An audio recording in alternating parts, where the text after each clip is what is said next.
widen all of our roads, what we've learned through experience and what we've seen through the analysis is that even if we go and widen the roads, just to widen 275 north of downtown Tampa up to USF cost over $2 billion, $2.2 billion. So, I mean, that in itself is amazing. Bruce B. Downs, if any of your listeners are now sitting stuck on Bruce B. Downs, widening Bruce B. Downs out to 6 and possibly even 8 lanes could cost upwards of $400, $500 million. How many of our residents drive Bruce B. Downs every day? Less than 2%. So all these roads constrained, do we just keep widening them? Not going to work. Certain roads are conducive to widening, so we have an element of this 1 cent that would go towards fixing our roads. What we're talking about is the initial line from the USF area where you've got Moffitt Cancer, VA Hospital, the 9th largest university in the nation, USF Public University with 46,000 students. You've got Pepin Hart. You've got University Community Hospital sitting right there. You've got the basis of our industry that will help us attract more jobs. And Moffitt Cancer now wants to build a research park. Well, my goodness, instead of going way out into the field, why not put that research park right there in the USF area, easy to get to by rail?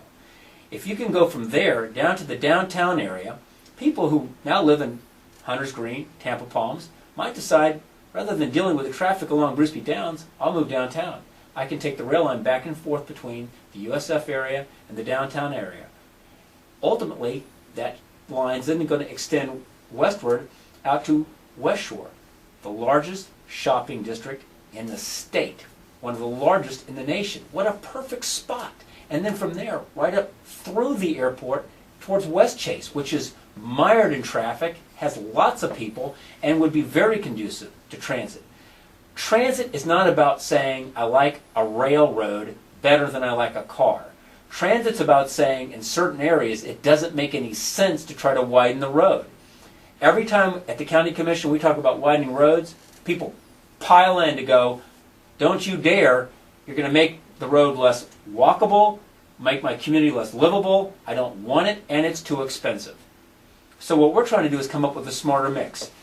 And I'm saying that even though you're going to have the 1 cent referendum, that will take pressure off property taxes. When someone finally comes up and says, you know what, we really got to do something about this congestion, well, I guess we'll have to raise property taxes. That's not going to happen. I'll never support a property tax increase. I want property taxes going down.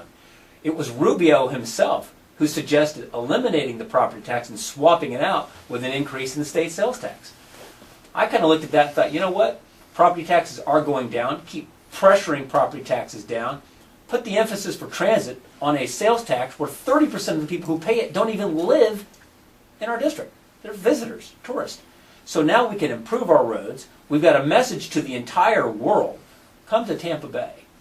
We are investing in our infrastructure.